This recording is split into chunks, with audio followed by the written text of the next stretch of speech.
there, American Farmsteaders. This is Jenny with the Grahamstead Family Farm. And Donna with Hazel Belle Farm. And we are coming to y'all from Northeast Florida as two American farmsteaders doing our best to grow our own food and share our homesteading experiences with you in hopes that you'll grow a little food of your own. Yep. This week we are talking more fall gardening, but specific fall gardening. Yes, specific fall gardening. So the whole idea here is just to give y'all some really practical things that you can implement into your fall garden to hopefully make it more productive. Yeah, because that is the end goal, right? That's right.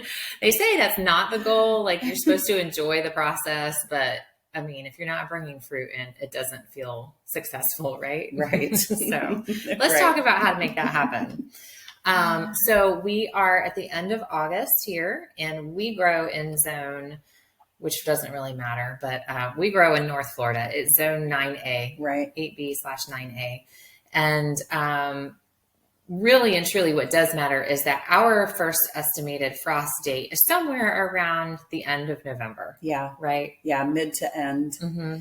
Which means we still have time for tomatoes and cucumbers. Let's talk about those warm weather things first. Yeah, because that's what I'm most excited about right now. Yeah, I always like to get in a round of fall cucumbers. I feel like they do so much better in the fall here. Mm-hmm. You don't have quite the pest pressure or the humidity to deal with, although it's pretty humid outside right now. It's been pretty humid, yeah. But, and cucumbers, especially like the little pickling ones, mm-hmm. you can get them so quickly. And right. we even truly have time to succession, so probably a couple of rounds. Right. I have some in the ground that they haven't started to flower, or I think maybe they have some flowers. They just started. Mm-hmm. I have to pay better attention, but I have some in the ground that are starting. The vines are taking off, and I'm going to put in some more seeds this weekend, I think. Nice. So, I'll have a second succession before it gets too cold for them. Nice. Yeah. Yeah. Well, I don't have anything in the ground right now because I'm doing a total reset, but I have good news. I have all my garden beds fully assembled and together. Mm-hmm. The sand pad is done. I've got the weed fabric. And we're going camping this weekend. I mean, I love camping, but I kind of want to be at home finishing my garden. Yeah. So next week, after we get back from camping, I'll be able to do the weed fabric, get everything into place, and have some soil delivered. Cool. So you'll be busy next week. I'll be busy next week. Laying in the garden. That'll be great. Yeah. So hopefully we'll have time to get those cucumbers in the ground. I think so. Yeah. There's a lot of varieties that are like 60-day cucumbers, 65 days, maybe something like that. I think you've got plenty of time. Yeah. And it doesn't hurt to try. Right. I mean, nothing's going to grow if you don't try. That's what I always tell people. Just put it in the ground and see what happens. That's right. That's how you learn. Yep. And so tomatoes. I've got some tomatoes started. Hopefully they'll do okay. Like, they don't look super fantastic for whatever reason, but it is what it is. If we end up with green tomatoes, I have to buy some tomato starts. I need to find somebody local who is selling tomato starts because I started some and the bugs the grasshoppers are just devastating stuff out in my garden right now. Mm. So grasshoppers and squash bugs. Yes. Mm-hmm. Those big black grasshoppers. Mm-hmm. Yes. The big lubbers. They're awful. They're nasty. They're so gross. But I don't know something got them. And so I need some starts. Yeah. And that's okay. Like, you can buy starts. Yeah. It's not the end of the world. Yeah. Like, sometimes it happens. Well, and I was thinking about that as I was assembling my garden beds. I was like, I've always for the longest time just preached, like, you don't need all this junk to garden. Right. Look at me go. Look at me now. I mean, I've always just done in-ground, mm-hmm. low budget. Yeah. And that's definitely doable. And there's nothing wrong with that. I think the idea is just not to get hung up on that. You think that you have to have all of these things to garden, because truly you can just go in the ground. Yeah. But now I'm like doing the complete opposite. But see, I think like in your case, in this situation, yeah. I equate this to like when you get a new washer and dryer. Right. Suddenly it's fun to do laundry, right? Or a new mop or something. Like, I want to mop every day. And so, Right. yeah, this is going to make you want to be in the garden. Yes, I'll be able to walk right off my back porch, right into the garden. Yeah. I can't wait. So I'm excited for you. I can't wait to see it. Yeah. So, other things that we're putting in. So what we've started a lot like from seed already that's been in the house. Yeah. Like, So let's talk a little bit about as we go, like what are we starting from seed and what are we direct sowing? yeah. And why? Yeah. So indoors started from seed was all my cabbages, my broccoli, kohlrabi. I did start some bok choy inside. That's not necessary. I mean, that is a pretty easy direct sow crop, but I started some anyways. And Swiss chard, I also started from seed inside because I feel like that one's a little harder to get going. I don't grow chard ever. Every time I do, it's just a trap crop, which Yeah. is okay to use it for that. But my people don't like to eat it. Yeah. The bugs love it. And so it usually is just a trap crop for me. So I'm just not growing it anymore. Yeah. I refuse. It is a great trap crop. And I really like to use the leaves as like a wrap in place of a tortilla. So, that's got like that thicker kind of wrap good to idea. it. So that's how I like to eat it. I like tortillas. I mean, I do too, but oh no, that is a good tip. And let's see here. What else are we starting indoors? Well, I mean, tomatoes, but Tomatoes and peppers. And I mean, it's too late to start any eggplants, I feel like, but those would be the last of the warm, cooler, not cold season things to start indoors, I feel like. yeah. Yeah. Yeah. And then there's like a ton of stuff for fall and winter that is great for direct sowing. Yeah. It does seem though that all of those seeds are like the super tiny, dainty seeds tend to get lost. All of those brassica things that you mentioned. Yeah. Starting those inside. But then things like carrots. Yeah, carrots are tiny. Tiny seeds. A lot of lettuce seeds are super tiny. Right. Arugula is another one. Any of your greens, your mustard greens, your collard greens, which I love to grow. That's one of my favorite things to grow in the winter. I love some greens. But those things are, I mean, they do great direct sowing, but sometimes they take a little bit, they can be a little tricky because they're so small, especially if you're not careful with your watering. They're easy to lose. They get soil. They get washed out, and so that can be a little tricky. So my tip for growing a lot of those, everything except, well, maybe carrots too. A lot of people for carrots, they put something over top the seeds, right? Yeah. Like a board or burlap or cardboard or something like that. The problem I have with that is that you have to get that off as soon as they sprout, right? Yeah. As soon as they germinate, they need light or they're just going to smother out and die. Right. And I can't guarantee that I will catch that. I hope I do. Right. I'm going to try my hardest, but We did our best. We did our best. But, so I like to do that trench. And so with all of those other things, I just plan to overseed, right? Yeah. So I dig a trench. I don't even use the sand. I do for carrots because they're so, it's not just that they're small, but they're like light. Yes. It's like they're lightweight, feathery, Yes. and they'll just disappear, I feel like. Yeah. So I do the sand trench for that. So if you're new here, we like to dig a little trench like 2 inches deep, fill it with sand, sprinkle our carrot seeds along really heavy, and then top it with just a little bit of sand, maybe like 1/4 of an inch of sand. Just a little bit. Yeah. Yeah. And the sand really just helps to keep those seeds in place. So when you're watering them, they're not just washing out of your rows. Right.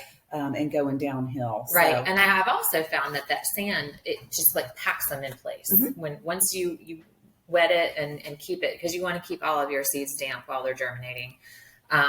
It just really holds them like tightly in place. And so we do that for carrots, but then all of those other things, and even things like rutabagas and radishes, again, I just plan to overseed it and then I'll thin them.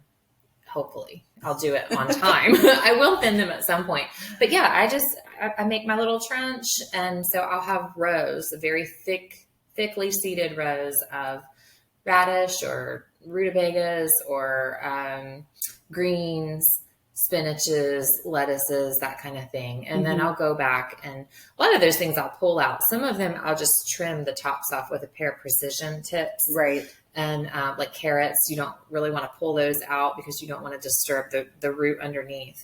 But that's how I do it. And yeah, it sounds wasteful, and I didn't always do that because I didn't want to be wasteful.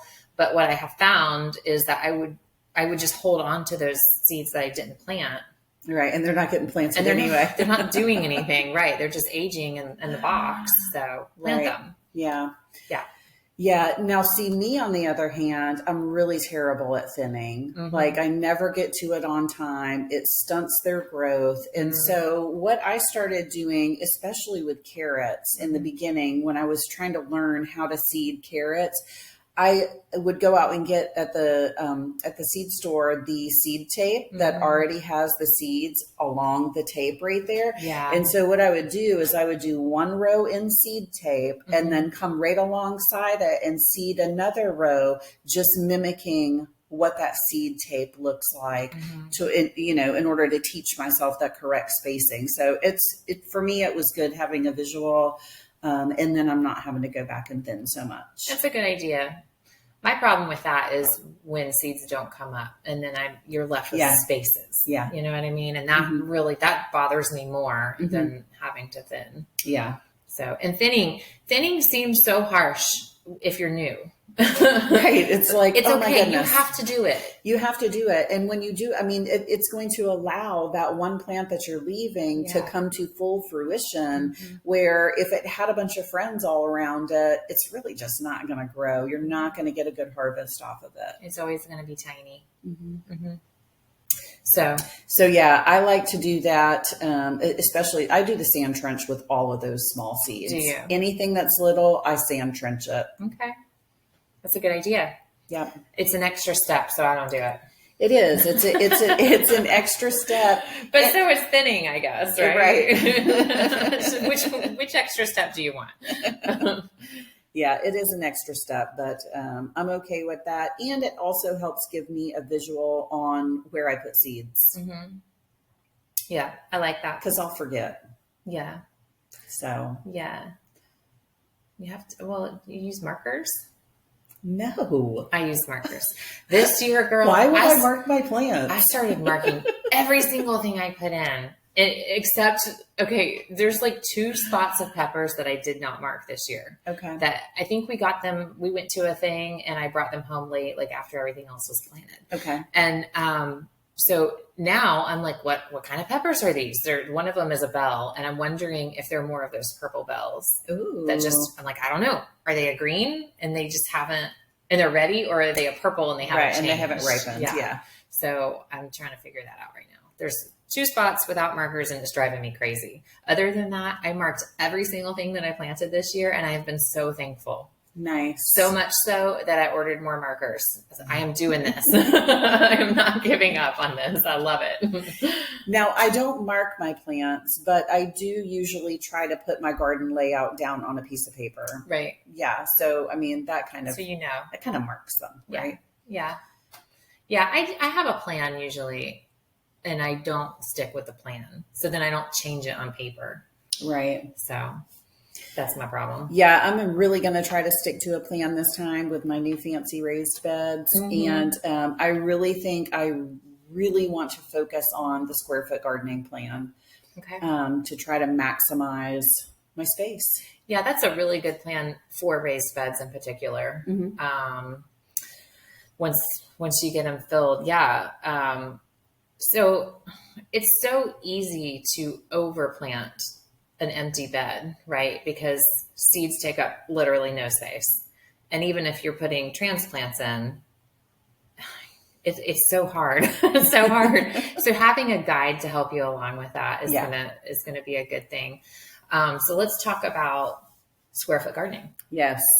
So we made these handy dandy little cheat sheets because let's face it, we can't always remember all the things. No. And I took mine apart. It has 4 pages to it, but this is what they look like.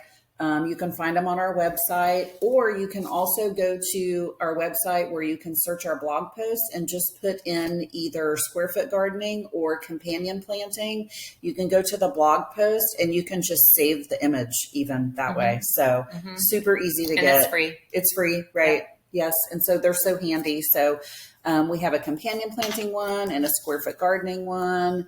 All the cheat sheets. All the cheat sheets. Crop rotation. And we use them. Like I don't use this so much because when I need the information, it's not on me. Right. So I go to our blog. Right. I go to our blog while I'm in the garden on my phone. Right. I'm like, how many can I fit in this square foot? Right. Yeah. Right. So let's start with the warmer season things. Can we do that? Yeah, since that's absolutely. like now. Right. Like your cucumbers, your tomatoes. Yeah. So tomatoes, obviously, very big plant. You're really only doing one of those for every square foot in your garden. Cucumbers, on the other hand, are a bit of a different story. You can definitely do more of those. I don't even see them on our list. They're over here. Okay. I don't have my glasses on. Oh gosh. Isn't that terrible? Yes. So 2 cucumbers per square foot. Peppers are 1 per square foot. I'll say this. I'm really good about cramming in about 4 peppers per square foot, depending on the kind of pepper it is, especially. If it's a big bushy, like those, what are the sweetie drops? Yeah. That would probably be 1 or 2 per square foot. But something like a bell that is not so bushy, right, is going to be 4 for me. Well, and there's an old saying that peppers like to hold hands. They like to have their leaves touching when you plant them, when they get big. So you can definitely get some in there. Yeah, for sure. Squash is going to be 1 per square foot. And if you're doing any melons, that's going to be 1 per square foot also. I don't know what melons you'd want to try now. I don't know. It might be too late. If you're south of us, then you can certainly grow melons, I'm sure. 1 per square foot. Yeah. Yeah. Okay, but let's do the cold stuff. Yeah. So like broccoli. Yeah. I think that's 1. 1. Yeah. Broccoli or cabbages. I mean, they're just a large plant. They also are going to, they require a lot of nitrogen too. So cramming those nitrogen feeders heavy together is probably not the best plan of action unless you want to be like amending and fertilizing like crazy. So those are definitely heavier feeders. So 1 per square foot on those. Yeah. And most of your other brassica things, your cabbage, your kohlrabi, your cauliflower, those are all going to fall in that same category. Yes. And then too, if you're container gardening, so if you're not doing raised beds, if you're container gardening, think of like the size of a 5-gallon bucket as 1 square foot. Right. So if you have a larger container than that, I know a lot of people use like old cattle mineral tubs or protein tubs to plant in. Think of that as 2 to 3 square feet per container. And then if you do anything smaller, like pots, think about a bucket as 1 square foot is the best thing I can say. And then, so if you do something half that size, obviously is half, obviously. But then if you're planting in rows straight in the ground, you can do the same as these square foot. Absolutely. Yeah. Yep. Absolutely. Okay. So what about other worm things like beans, like green beans or even southern peas? We can still plant some southern peas. Yeah, I think we can. I'm going to try to do another round of green beans. I'm doing green beans for sure. Yeah. My fall green beans are always better than my spring green beans. So, for sure. So you can do 9 of those per square foot. That's a lot. That's a lot. That's a lot. Yeah. Especially if you picture like your raised bed and you mark out every foot, right? You can do that with string, or you can just use a yardstick and mark it out. 9 per square foot. 9 per square foot. Wow. Yeah. Or 9 in a bucket. Right. That's a lot. It is. It is. So let's see here. What else is warm weather that we could be doing right now? Yeah. So I do like to do some radish, not quite yet, but before it gets cold and we're into our cold weather crops, I'll do some radishes towards the end of our warm going into cold. And those are so tiny. You can do 16 per square foot. Yeah. Nice. Yeah. Yeah. Like I said, I don't, I just overcrowd them. Right. And then thin them and it works for me. As far as warm goes, maybe some herb things. So like basil and your dill, and we'll talk more about those in our companion plants, but those things you can usually fit 4 per square foot. So if you're doing, or you can just add them next to as companions to something else. Yeah. I can't think of anything else warm. No. Me either. Okay. So carrots. So carrots are also cold. Yes. But you want to start them before it gets cold. Yeah. Because they need to germinate, just not hot. Yeah, they definitely don't like to germinate when it's too hot out. No. That's why that board trick works so well, I think. Right. It just keeps the soil cooler, keeps the sun off of them. So I think that there's value in that. You just got to watch them for sure. Yeah. Yeah. But you could do 16 in a square foot. Just like the radish. Yep. So that's a lot. That's a lot of carrots. If you think of a bucket, a 5-gallon bucket, you can put 16 carrots in there to grow. That's crazy. Yeah. Just keep them thin. They'll grow. They'll grow good. Yeah. I love growing carrots, and carrots are so fun to pull. Right. Like, especially if you do like the multicolored ones. Oh yeah. What are you going to get? You're right. All the kids always loved pulling carrots. I always loved pulling carrots. I do too. Yeah, for sure. And you pull one out and it's big and everybody's like, whoa. Oh my gosh. Anything that you can't see until a lot, like potatoes. Right. Yeah. Or peanuts. Peanuts are fun to pull. Yeah. Yeah, they are. So do you do fall potatoes?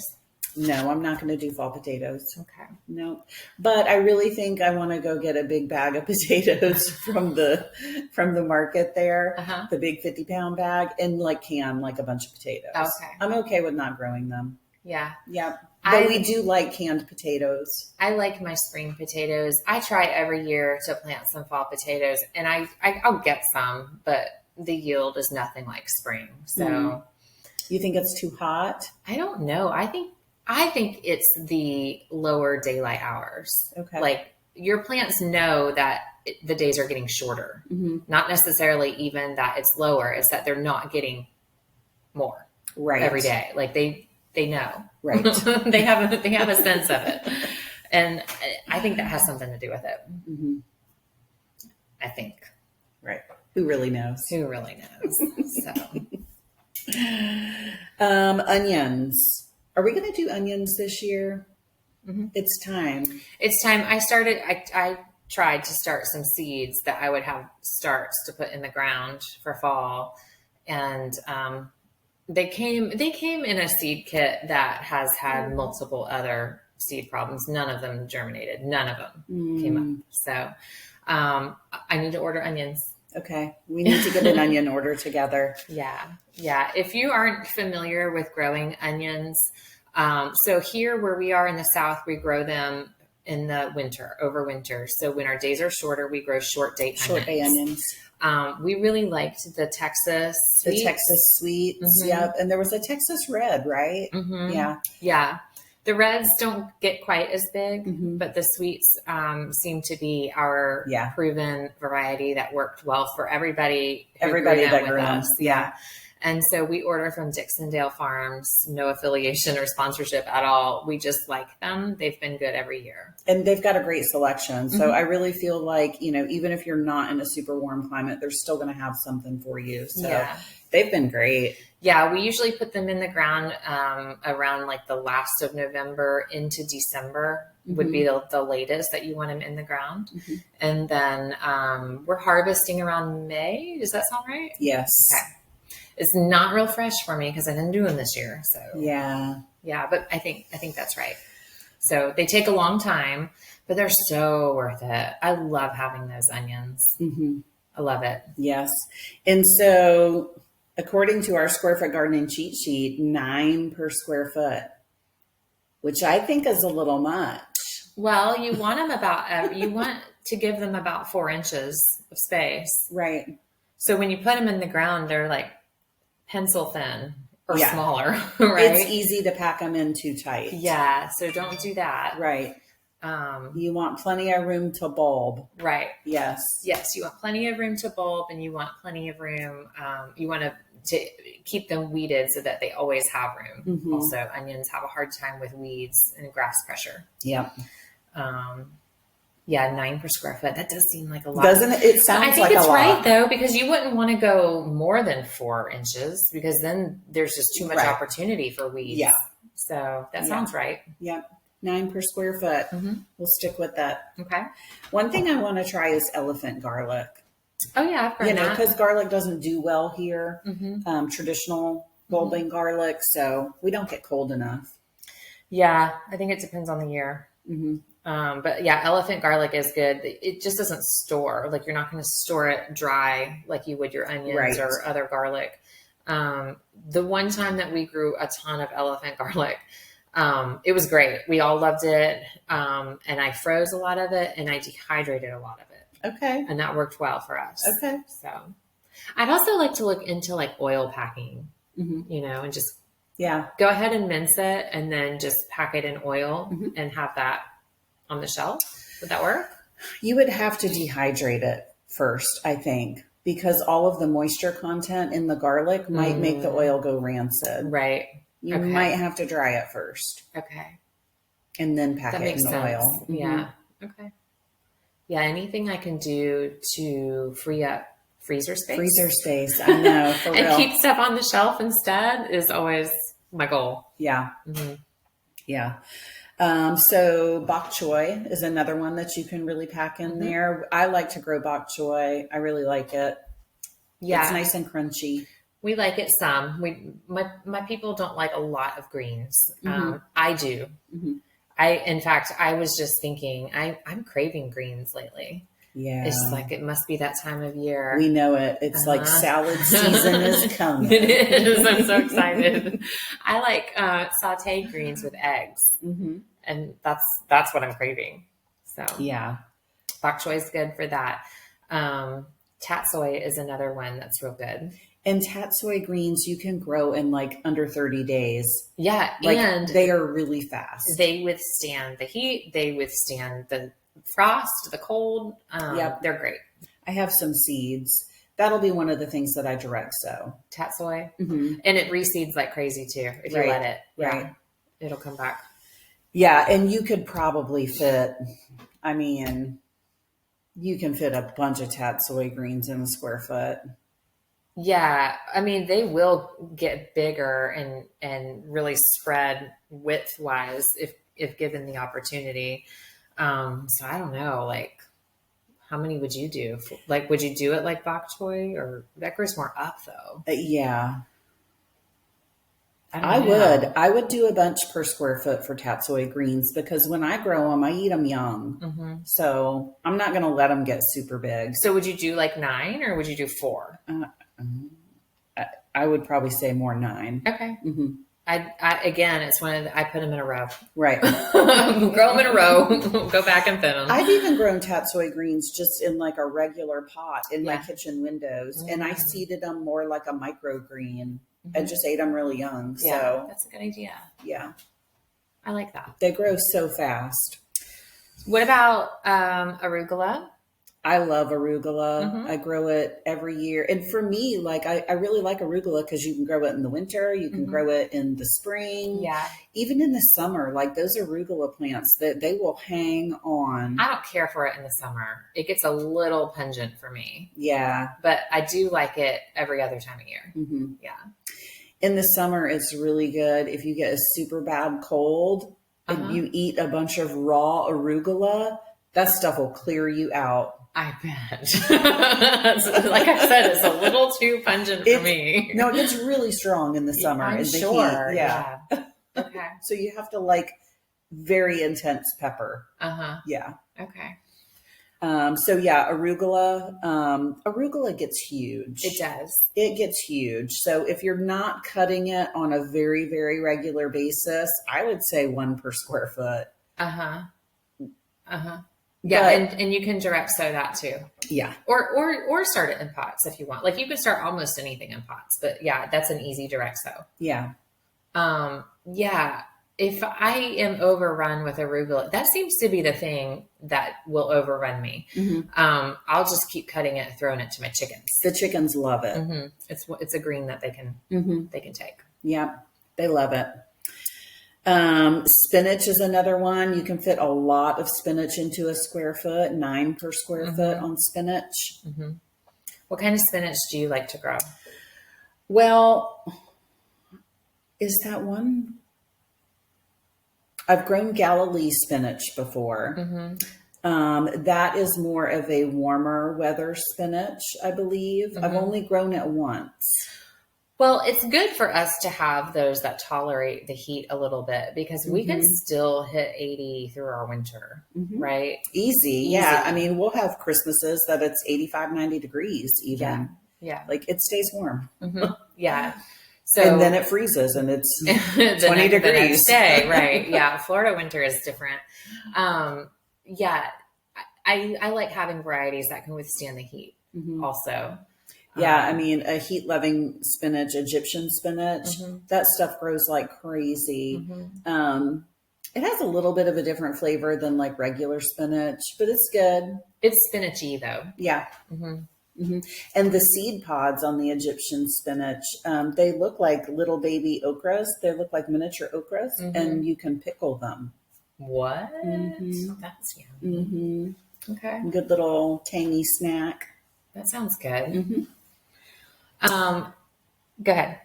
No, you go. I was gonna say kale. Yes, kale. That's another thing I'm craving. Kale. I don't know if I have any kale seeds, but that's something that I would probably direct sow. I need it once again. I need to go through my seeds. 2 years ago. Always. It's never done. I always have to go through my seeds though. Yeah, I need to go through my seeds and see if I have any kale because that's definitely something that I would want to grow. I think I have dinosaur kale seeds. I like that variety. It makes really good kale chips too. Yes. And it sautés nicely. It's a heavier, holds its texture really well if you're going to cook it. And so for that, I like it in soups and stuff too, because as it stews, even though you're putting it in at the end of cooking something, just to break it down a little bit, it doesn't like get to nothing. Right. I mean, it's hard to say. Right. You know what I mean? It doesn't cook down. Right. Yeah. I also like red Russian kale is probably my all-time favorite because I like to chop it for a salad. I like to saute it, have eggs on. I like to use it in a stew. It's not quite as heavy as the dinosaur kale, but I like it.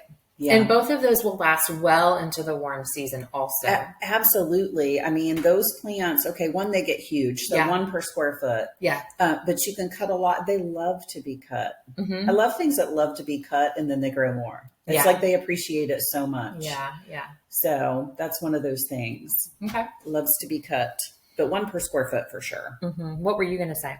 I don't know. I don't remember. Lettuce. We haven't talked about lettuce. Yeah.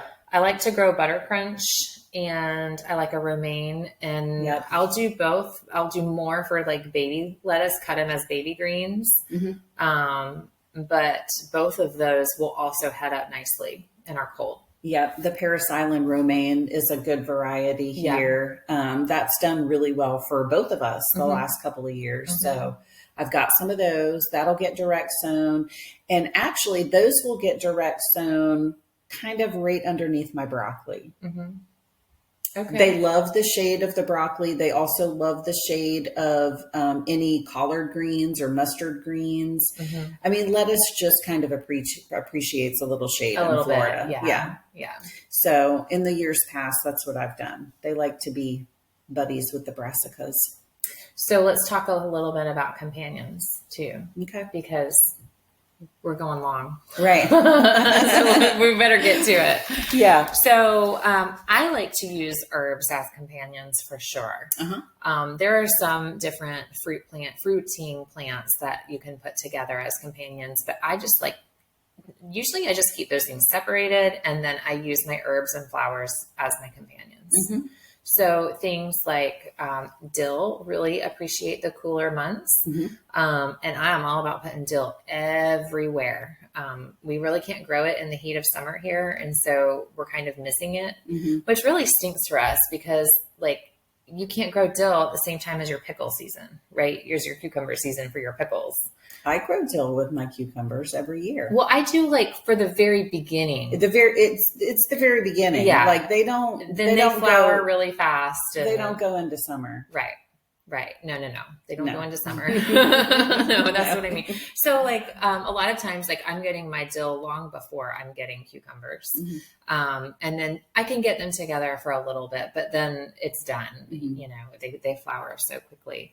Parsley is another thing that appreciates the cooler weather.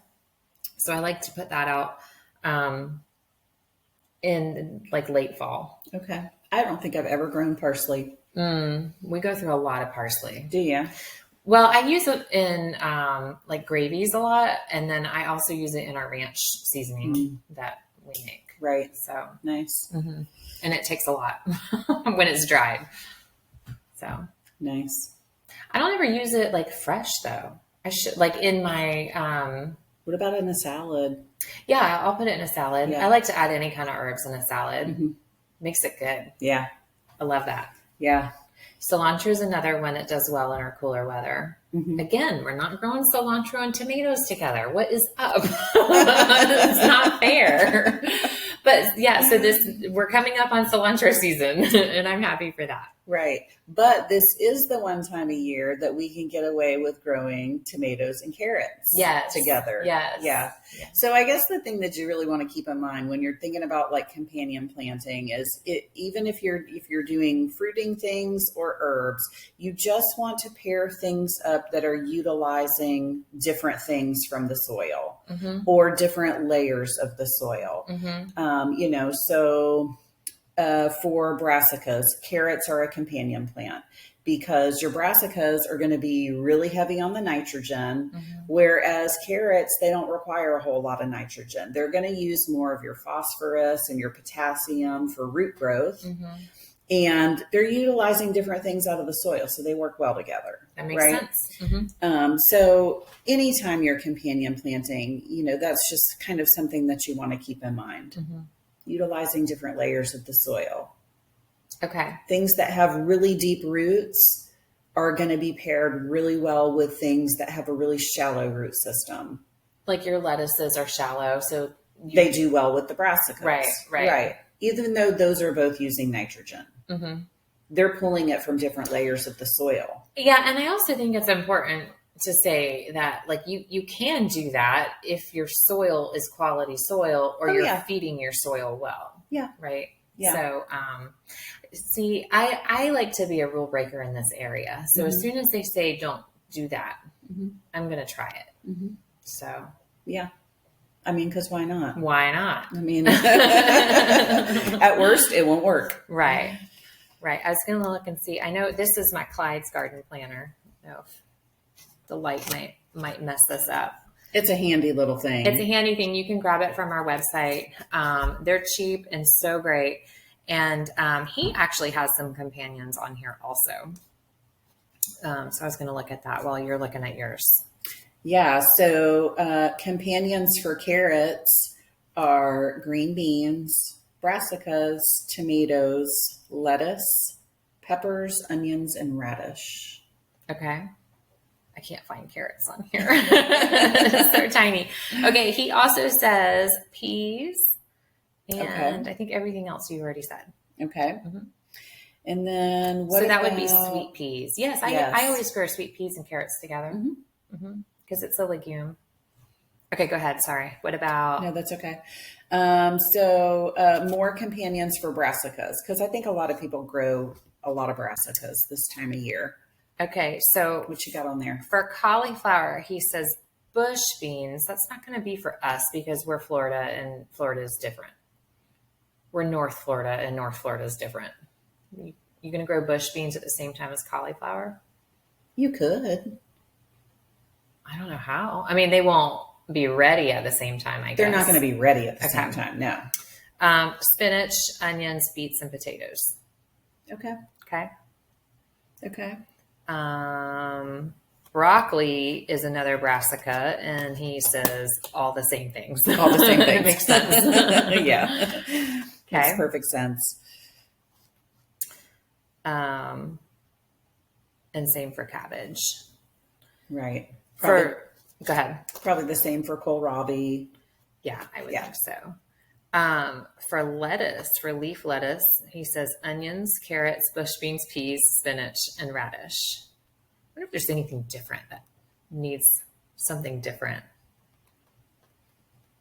I'm looking. It's warm weather.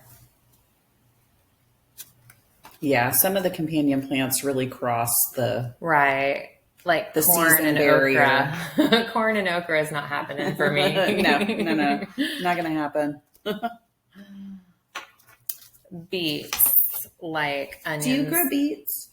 Sometimes. Okay. I haven't in 2 years, I think, but I like golden beets. Oh. Mm-hmm. And I grew up eating beet. Like we ate canned beets all the time. Really? Mm-hmm. I know. I don't know anybody else who ate beets like we ate beets. My mama would feed us beets. That was like one of the few canned foods that she would buy. And she would just cook them up in a pan on the stove and then salt and pepper and butter. And that was it. I loved them. I don't think I've ever had beets prepared to where I like them. And I want to try to like them because there's not many things that I don't eat. So I like the golden beet. It's a little less like dirt. That's the common complaint is that they taste like dirt. But I have not canned them. So like those red purple beets that come in the can would be sweet, but they'd also and she'd slice them up. So they'd be sliced real pretty. I don't know why, but that's how she did them. And they would be sweet with some butter. Mm-hmm. So a little salt, a little sweet. Mm-hmm. Okay. I liked that, but they're kind of mushy. Right. I do golden beets and I'll roast those in the oven. I don't know another way to cook them except you can pickle them. And that's supposed to be real good. I haven't, but I want to. So maybe I'll do that this year. Yeah. I'll try yours. Okay. I'll make you some pickled beets. But I have to warn you, all my pickling this year is going to be true fermented pickling. Yeah. So yeah. I'm excited for it. Yeah. I think that's a great idea. I've really been wanting to ferment some peppers for some reason that has just been on my brain. And actually, I never even started any pepper plants for this fall. I should have started them when I started the tomatoes, and I did not. Do you still have peppers growing though in your garden? Yeah, a couple banana peppers, maybe a jalapeno. But I mean, now I need new peppers for my new garden. Of course. What was I thinking? So I might have to find somewhere that has some peppers. I always think, so my sweetie drops are starting to really come in, and those are fun to grow. And they're full. They're loaded with green peppers. I've only picked a handful of red ones off that are ready, but I thought those would be fun to pickle. Yeah. And then put that on a salad. Wouldn't that be good? It would be really good. I think so. Those are good peppers. I'm so excited for salad season because I'm going to ferment all the things for my salad. Maybe I should grow some chard to use as the wrap like you do so I can put those ferments on there. Yes. Yeah, instead of sandwiches. Yeah, and the guys don't have to like it. No, they can have their tortillas. Right. The problem is when we have tortillas, they request that I make fresh tortillas. Do you think I'm going to make them and not eat them? I mean, any bread substance that you're making fresh has to be eaten. I agree. Like that's the rule. I didn't make the rule. Right. There's no pass on that. Right. So for sure not. Yeah. I'm excited for cooler weather and less pest pressure and more time in the garden because our summers is just not happening. No, it's not happening. And I mean, fall and winter gardening is really where it's at for Florida. Yeah. Yeah. I'm It's excited. one of our best growing seasons. Love so it. We've had 2 days in a row of less humidity in the morning and in the evening. It's been And cooler. It's like, oh, it's coming. Yes. It's coming. Yes. So get out there and get planting. Yes, Right? for sure. For sure. Mm-hmm. All right. We have some guests we are getting scheduled for the podcast. If you're new here, thanks again. Thanks for being here and listening to us ramble about homestead life. Yeah. We hope you get something out of it and share with a friend. Yeah. All right. Until We'll next see time. y'all soon. Bye.